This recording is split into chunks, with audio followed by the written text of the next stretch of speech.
আল্লাহ পাক ওর উপর দিয়েই 2 বছর চালিয়েছেন। তারপর পরে আল্লাহ পাকের রহমত, আপনাদের সহযোগিতায় আমরা এই মাদ্রাসা নবনির্মাণ করেছি। তো আমি আপনাদের কাছে একটি কথা বলতে চাই।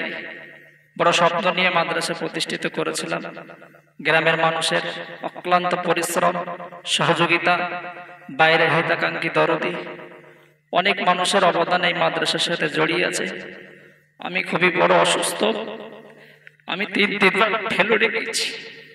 তবে আমি হয়তো আর আল্লাহ কতদিন বাঁচিয়ে রাখবে জানি না।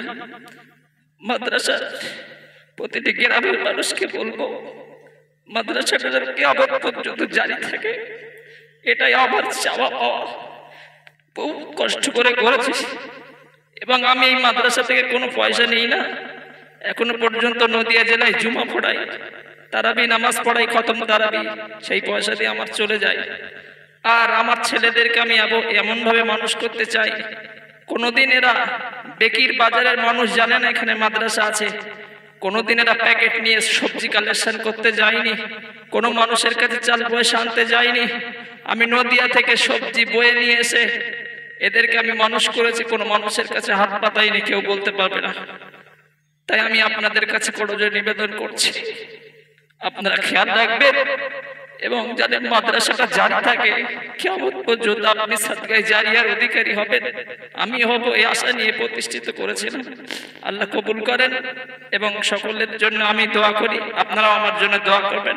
আল্লাহ যেন আমার হায়াতে তৈয়বা নসিব করেন এবং আল্লাহ যেন আপনাদের সকলকে, যত হিতাকাঙ্ক্ষী দরদি সহানুভূতিশীল মানুষ আছেন, পয়সা দিয়ে, শ্রম দিয়ে, বুদ্ধি দিয়ে, যে যেভাবে সহযোগিতা করেছে, আল্লাহ প্রত্যেকের নেক হায়াত দারাজ করেন, সকলকে সুস্থ রাখেন। তাদের হিতাকাঙ্ক্ষী দরদি যারা কবরস্থ হয়েছে, প্রত্যেকের কবরকে নূরে মনোবর, নূরে গুলজার বানিয়ে দেন, সকল বলুন আল্লাহুম্মা আমিন। আর আপনাদের সন্তান যারা পড়াশোনা করছে, আমরা চেষ্টা করছি অ্যারাবিকের সাথে জেনারেল পড়ানোর চেষ্টা করছি, তারা জেনারেলও পড়ছে, অ্যারাবিকও পড়ছে। আপনাদের সন্তান যদি কোনো অসহায় দুস্থ ঘরের সন্তান থাকে, আমরা সম্পূর্ণ ফ্রিতে পড়াই। এই 5টা ছেলে আছে, 5 জনেই ফ্রিতে পড়ে। একজন আংশিক কিছু পয়সা দেয়, যেটা দিয়ে কিছু হয় না, 500 টাকায় সারা মাসে কিছু হয় না।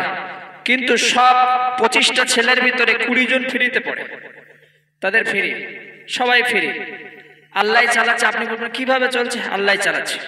আল্লাহ পাকের অশেষ রহমত না হলে চালানো সম্ভব নয়। আল্লাহ চালাচ্ছে। কিভাবে চালাচ্ছে, কেমন করে চলছে, আল্লাহ জানে, আমি বলতে পারবো না কিছু।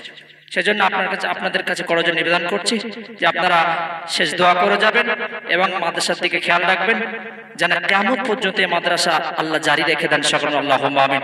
এখন আমাদের ছেলেরা একটু বিদায় বাণী পড়ে তারা বিদায় নেবেন, এই মাদ্রাসা থেকে অন্য জায়গায় তারা চলে যাবেন, তারা অন্য মাদ্রাসায় পড়াশোনা করবে, আলেম লাইনে পড়বে, তারা মুক্তি পড়বে, কারি পড়বে, অন্য জায়গায় চলে যাবে।